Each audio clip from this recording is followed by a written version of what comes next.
On today's Into Your Head podcast number 629 for Wednesday, off-road jaywalking, how to improve your alertness as a police officer, tier-related hygiene issues, borrowing a name, responsibilities of bear owners, the practicalities of life in a children's storybook, Shakespeare-influenced podcasting and lots more.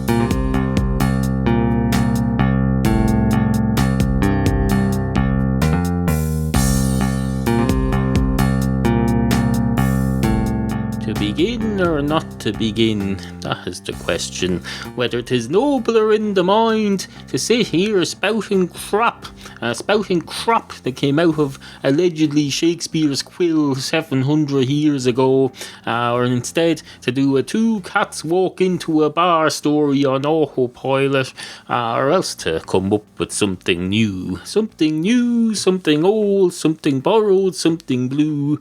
Can they not all be the one thing? Apparently not.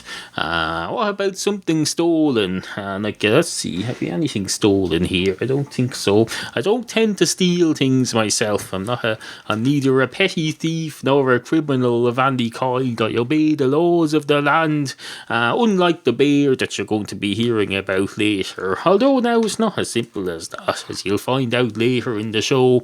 But no, let's not be getting let's not be getting the run of ourselves ahead up the bar thing with you can't be there unless the frigging time folds in on itself. You can't get ahead of yourself in time anyway. I suppose you can get ahead of yourself on the road if there's a 90-degree bend, but that's considered cheating or jaywalking or so. Oh no, it's not jaywalking. If there's a bend in the road and you're going along the footpath and you take a shortcut through the field and it's a public field, that's not jaywalking, is it? I don't think so.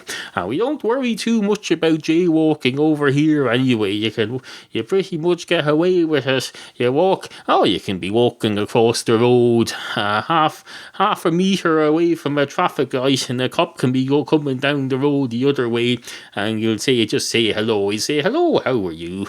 And you'll say, I'm fine, thank you, how are you? And he'll say, I think I'm okay, although it doesn't matter, I'm here to serve you as a police officer. It doesn't matter how I am. Don't you worry about that. If there's anything affecting my health that's too so serious that it'll affect how well I serve you, I'm sure I'll be told to go home on sick leave. So don't worry about how I am. Let's worry about how you are. Do you need an ambulance or anything? Because if you do, I can call them up here in my walkie-talkie. You'll say, no thanks, I'm just crossing the road here. Why would I need well, thank you for asking, first of all. I can't imagine why I would need an ambulance. And the policeman says, I don't know, I'm just being on my guard because I'm on duty here. I'm supposed to watch out for problems or troubles. That's what they told me in the training college anyway. They said, always be on your guard when you're on duty. Watch the world around you. Pay attention to everything. Absolutely everything. Look up into the skies and see is there anything illegal up there. Although don't go beyond 2,000 feet because there's jurisdictional problems there. That's more of an Interpol thing. If you spot anything up there, we'll have to have meetings, video meetings with the heads of several states. And you know how complicated that gets because you've seen it in movies. Whenever there's an asteroid coming at Earth, they have to get up. They have to get up on some big thing where they have a meeting and all the heads of state come up on screens and they say, what is this crap you've called us together for? Usually the American president will say something like, gentlemen and ladies and transsexuals or wherever the hell you are, I'm sorry to bother you, but there's an asteroid heading towards Earth. There's an asteroid heading towards Earth, and unless we do something pretty drastic, we're all going to die. Every single, not us, we're going to go down into a dungeon, but I thought we might have a word with you about saving the ordinary decent people, as many of them as possible. We need to take action now. Unfortunately we can't because I haven't asked you. I still have to consult with you people as to what action we're going to take, so that's preventing me from doing it right now. So any suggestions? And someone with a hat from some hat wearing country will usually pipe up then and say, this is nonsense. Is this some sort of science thing you're on about here? You know how we feel about science.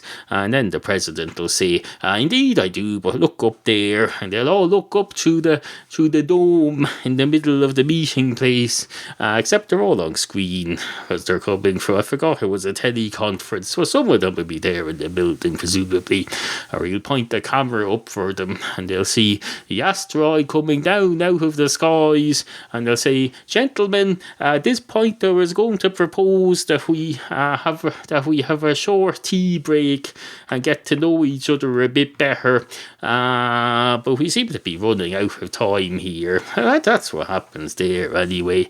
Where the fuck was I before I got onto asteroids hitting the Earth? I'm sure there was something. Was there something about communicate? Was it going on about living in a Dr. Seuss world or something? Or was that a separate thing? No, that's later. Can't remember. This was just, oh yes, this was the prelude to today's show. No idea what it's. I might go back and listen and add a bit more in here, or I might not. Suffice to say, here we go. You're listening to Into Your Head, hosted by Neal. Absolutely fantastic.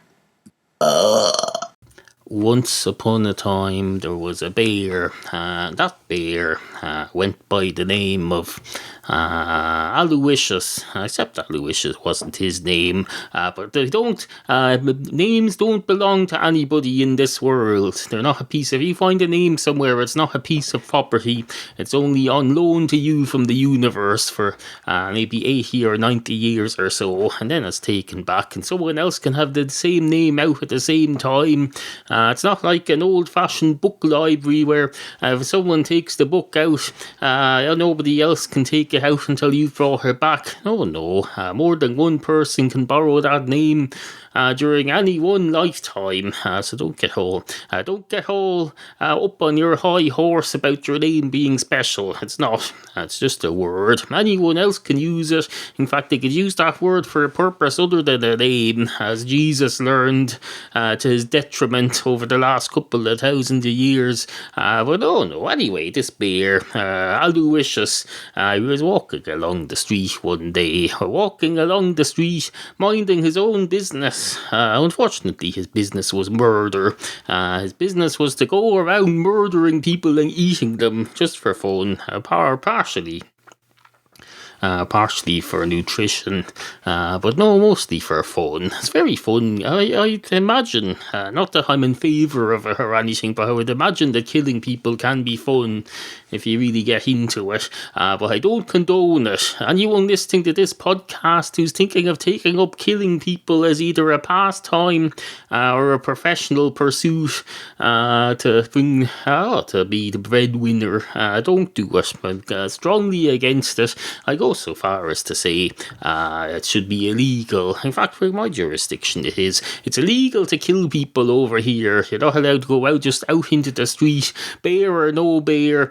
Well, I suppose now that you mention this, there's no law against bears killing people here, but if you're in charge of the bear and the bear starts running up the street killing people, or even go get a stroll, you're probably taken to court for that, and some level of responsibility is placed on you for the bear's actions. But no, they don't arrest the bear and say, bear, you're hereby charged with murder. They do not. They probably just put it down. They put it down there on the ground and they stick things into it until it's dead, without a trial.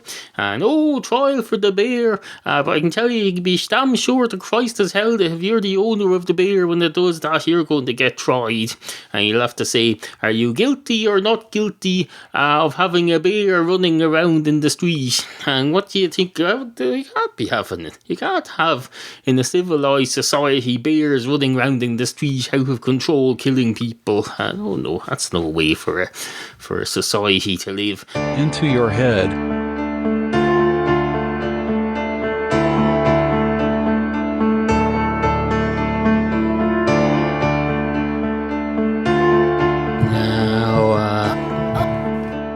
I should probably continue where I left off with the bear story. I was explaining before I got distracted by the little trivial issues of whether or not people should be responsible for bears killing people. I was telling the story of Aloysius the bear, who was walking around the street minding his own business. Unfortunately, his business involved a bear, namely him, killing people and eating them, and that's what he did. He went up behind a man and said, "Rarg, rarg," just for effect, because he'd seen it in comic books. You can't just go up and kill them. You have to go rarg, rarg, and raise your claws up behind them in a threatening manner. You could probably just wave your claws a bit, and that'd be just as effective. If a bear came up to me and flopped its paws around so that I could see its claws, I think that would be just as frightening to me as him going rawr, rawr, and spiking up his claws at me. In fact, I don't think I'd even need to see the claws. The fact that there's a bear there, I think, would be enough. But fair play to Aloysius. He put a bit of the dramatics into it. He didn't just phone it in. No, he did a bit of the rawr, rawr thing, and then he brought his right claw and fist down on the man and basically tore his head apart. Ripped it off, he tore up a telegraph pole, a hollow metal telegraph pole, and stuck that into his neck opening and used that as a straw to suck the... I had a dream like this once, except ironically it involves my bear Bowsy. I have a cat called Bowsy now, but this was a bear who's it's a brown and white toy bear. And in the dream, I'm using the bear to hide the liquidized remains of two people who, in the dream, I've murdered. And apparently, I'm slowly sucking them out night by night until they're empty or something. I think it's funny that should come up. Anyway, this bear, I can tell you, is in a completely different position to where Bowsy the toy bear was in that dream. He's not sitting in my wardrobe, being a receptacle for, you know what I mean. So anyway, the bear finishes his little drink and then carries on up the street. I'm imagining a street now. The street I'm imagining is the main street of Holyhead in Wales, with which you're not familiar, but it's a bog standard small town high street. It has a Woolworths and it probably has a Boots by now, the chemist. It has all those sorts of things. It's slightly steep. He's going down the hill. I don't know why this is relevant. I just wanted to tell you what was in my mind's eye as I'm imagining this. Because I know normally on radio drama, the drama, most of the drama is created in your head. But I thought we should sync our imaginations up now so you can imagine the same sort of street as I am. Because you might have been imagining something entirely different.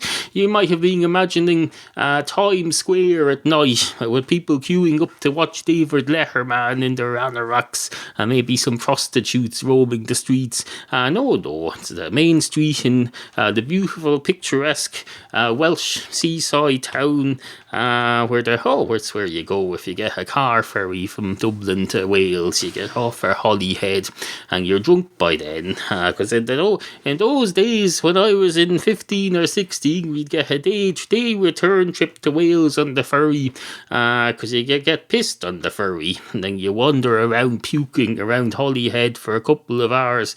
Then you'd get back on the ferry and you drink a bit more, and then you get the train home and you'd have an hour to sober up, and then you'd go home. That would be your adventure. That would be your big adventure. It's probably in the middle of the school midterm break or something. Absolutely fucking fantastic. Anyway, where was I? Hi, this is Chad from the OnSug Network, and when I travel virtually in the computer, I go into your head. Now boarding. Into your head. I've just put the ketchup on the last burrito. Oh, that's where I was. I was just starting today's episode of Into Your Head, trying to think of something to say. Couldn't think of anything, so I just thought I'd say once upon a time there was a bear. Not the most original beginning, I know. People have been writing about bears since time immemorial, whatever that was. Time immemorial. I have to look up what this means. Time immemorial. I hear this phrase a lot now in the media. They'll say, that hasn't happened since time immemorial. Let's have a look. Time immemorial. Time immemorial is a phrase meaning time extending beyond the reach of memory. Exactly, hasn't happened since the time when we can't remember whether or not it happened. That's what they mean. So I suppose it means since records began. I suppose time immemorial is a more poetic way of saying that, but you can't be going around talking in verse all the time. You're not in a frigging Dr. Seuss story. No, if you read a Dr. Seuss story, you wouldn't be able to get anything done, because his Dr. Seuss stories are for children. So for a start, if we all lived in a Dr. Seuss story, you wouldn't be able to reproduce, because that would involve doing things that you can't have in a children's story. So the world would soon die out, I can tell you. No, that's the sort of thing you shouldn't be putting that sort of world in a children's book. A world that's not sustainable by virtue of people not having sexual intercourse. No. Same with Roald Dahl. There's absolutely no reproduction in Roald Dahl's book. We just assumed that Charlie's parents and his grandparents all got together and created enough people between them to keep not only a chocolate factory but the whole world going for the rest of time immemorial, without a single person having sexual intercourse. Absolutely fucking ridiculous. And they were set in the 30s or 40s or something, so there certainly wasn't any artificial insemination going on either. No, completely impractical, these books. That's why we've moved on to audio books now. Audio books are the way to go. You get out an audio book and you say, hello Siri, read me an audio book, and Siri says, no, read your own audio book. That's a separate app, I want nothing to do with it. Furthermore, you've only got an iPhone 4 and that doesn't have Siri, but try me on your iPad and I'll give you the same answer if I can understand you. So you get out your book, your audio book. Incidentally, if you go to intoyourhead.com, scroll way down the right hand side of the page, sign up for a free trial offer with Audible in the United States. You get a free audiobook of your choice, such as, for example, the one about the late dead Steve Jobs, and lots of other books to choose from. Just do a no-risk free trial. Where was I? Oh, yes. Steve... Oh, no. I was talking about... bollocks. I was talking about... that's what it was. People living their lives like a verse with everything rhyming like in a fucking Dr. Seuss book. No, that's no way to live. You can't be going up to the... that would make... You'd be going up to the policeman and you'd be saying, hello, officer, how can I help you, sir? And he'd say, I accuse you herewith of being a drug user. And you'd have to say, thank you, sir, unless you can think of some way that you can deny it without it not rhyming. Oh, no, it's completely impractical. I suppose you just have to take the hits and I'll take the money and run with... That's the song as well. I'll take the money and run with you. You're one from Northern Ireland. I'll take the money and run with you. I'll take the money and run with you.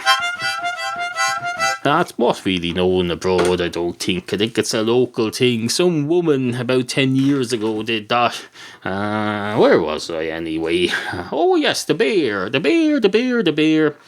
Once upon a time there was a bear. He was going up that street somewhere and he ripped someone's head off, and then he started running around further.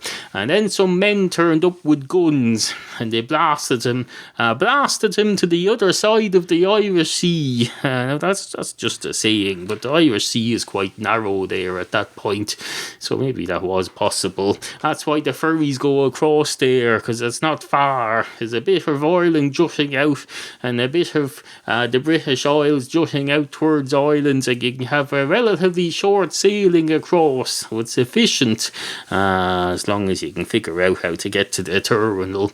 You have to drive yourself to the ferry terminal. So the ferry terminals, they're always on the fucking coast. You can never get one inland. So if you're living down in here in the bog arse end of County Kildare, you're pretty much banjaxed unless you want to get on a train or a bus or a car up to Dublin or down to Rosslare or over to Cork, I suppose. You get the Cork Swansea ferry. It goes from Cork to Swansea. Swansea's in England, if I remember rightly, or is it in France? I don't know. You can go to France as well, or you could drive on the ferry over to England and then drive across England and then put your car on a train and go over to mainland Europe with your car on the back of a train, like it's been broken down or something. This is the way Europe has us now. They have us turning off our cars and putting them on the back of a train and going through a tunnel under the what you call it, the sea between England and France, the channel, under the channel, basically. They're turned us into fucking Egypts now.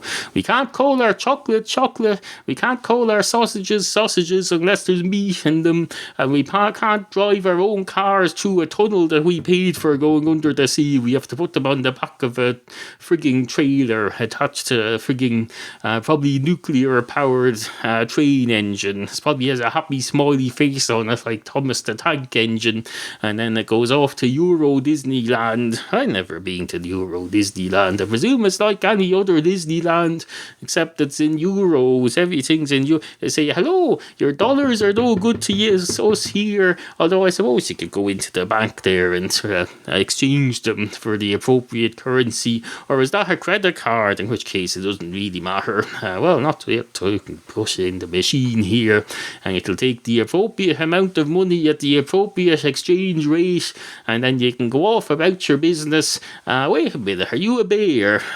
You're not welcome here. This place isn't suitable for bears. Not that there's any particular rule about it. I suppose in fairness now, we don't have any rules to say I'm not to let bears in, and I can tell you I'm a man of I do everything by the letter, by the word. So if there's nothing here that says I shouldn't let a bear in, and I'll just treat you the same as everything else. Just remember, you have to be less than this tall to go on the rides. Is that okay? Rarg. Why are you eating me? The end. You are listening to Into Your Head, a listener-supported podcast. Please visit intoyourhead.com/tipjar. Do you ever shop at Amazon.com or Amazon UK? Get there through Neal's special Amazon links, and Into Your Head gets a generous cut. Every time. Just visit intoyourhead.com/offers every time you're about to buy anything on Amazon and follow the special Amazon links to start shopping. Now, I think we'll leave the bear stuff behind us for now, permanently, if you don't mind. Because if you don't mind, I'm getting a bit sick of it. I wish I'd never started it. There's only so much you can say about a bear that isn't.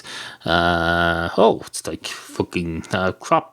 It's like when you get one of them Pulp Fiction writers and they say, once upon a time there was a bear. Let's see what'll happen now. Give me a while to sleep on it. Oh, I know. The bear will start eating people and they'll all die, and then the bear will get caught and shot and they'll all live happily ever after. How fucking original. No, I've none of that. I'd much rather have a two cats walk into a bar story. They're a lot more unpredictable.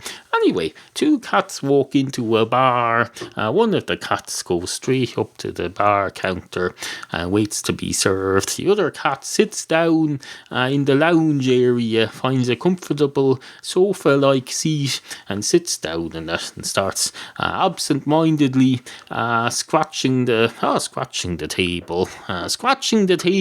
And that's where the problem starts, because a lounge lady comes around and says, "Excuse me, young man, are you scratching my table? And the cat says, I don't know. I'm doing it absent-mindedly and being an unsophisticated creature. I don't really have any understanding of absent-mindedness, so I don't really know. My conscious self has no idea what my subconscious self is doing, and I make no connections between what I see my claws doing right in front of me and the fact that I'm actually doing it. So I'm very sorry if I'm causing any trouble, though it's unintentional. Is there anything I can do to make up for it? And the woman says, yes, you can replace that table immediately. And the cat says, absolutely, consider it done. So the cat removes the table and puts himself where the table was and puts some beer mats on his back and stands there for the rest of the day. And the other cat, meanwhile, is up at the bar counter. He says, hello, can I have 2 pints of Guinness, please? 2 pints of your finest Guinness. And the man behind the bar says, what you mean, our finest Guinness? And the cat winks at him, and the barman says, no, really, what do you mean? And the cat said, I know how these places work. You have 2 Guinness tops, and the regular loyal customers, they get the one from the better top, and everyone else who's a one-time visitor gets fobbed off with the bad stuff. And the man said, how dare you, sir? I don't know what kind of establishment you think you've come into, but we're a proper establishment. And the cat says, I don't think so, because I can see over there you're using my friend as a frigging table. If that's an upmarket establishment where you treat cats as mere objects, mere pieces of the furniture rather than part of the family, that's not a place that can claim to be above the sort of thing I've just accused you of. And the man says, well, for one thing, part of the family or not part of the family, that cat there is not part of my family. He may be part of yours, but he's not part of mine. He's not even my cat. So let's not get carried away with just because someone said to you once, oh, you're a lovely cat, you're part of the family. That doesn't mean you're part of the family of every fucking stranger that you meet in the pub, or everyone who tries to serve you some Guinness in a fucking beer, a fucking pub rather. So stop with the crap. I can't believe I'm having this conversation with a cat. This isn't what I went to catering college for. No, I thought I'd have a Supermax franchise by now, complete with drive-through and my own local version of the all-day breakfast sandwich. I'd like to add in some fried bananas to it because they go great. People, it's the best kept secret in the world, you know. A fried egg and fried banana in a sandwich. 2 foods that go great together and nobody seems to know about it. Well, they're going to know about it now because it was mentioned on this podcast a few days ago, and it's being mentioned now. In fact, the host of this podcast finished off a fried egg and fried banana sandwich on air during a show about a week ago. And just after that, the listener numbers went up quite dramatically, incidentally. I don't know if it's got any connection, but either way, no, I'm sorry I can't serve you. If you want, you can take turns being the table with your friend there if you want to relieve him for a while. And the cat says, how dare you? I will not relieve my friend. We're both male cats. We're both normal male cats, and we don't need to be relieved by any other male cat. I'll have you know. Stop with your filthy crop. And the barman says, my filthy crop, you just cropped on the footpath outside and kicked a bit of tobacco ash over it. And the cat says, well, where do you think that tobacco ash came from? That was your customer standing around dropping tobacco ash everywhere like it's the angels fresh tears or something. It's not the angels fresh tears. Even if it was, it would still be unhygienic to have it lying around. No, I nobody ever considers that. Tears are unhygienic. If you've tears, you shouldn't just let them fall onto the table in a restaurant or onto the ground. It's just as bad as leaving your snot on the underside of a seat on the bus, or cleaning out your earwax and wiping it on the windowsill. No, tears. It's just as bad as leaving your sweat lying around on on the trampoline in the public exercise area. So no more tears. Let's take that as a phrase. Unless one of the shampoo companies is using it already. Let's say no to tear littering. That's what I say. Anyway, good morning. Help support this free podcast. Search for Into Your Head in iTunes, click subscribe, then rate and review the show to help it up the iTunes charts. For this and many more free ways you can help grow the show, visit intoyourhead.com/free. If you would like to comment on any of the issues raised in today's program, email us at studio@intoyourhead.com. Remember, we value the opinions of you, the humble and ignorant listener. What a load of crap.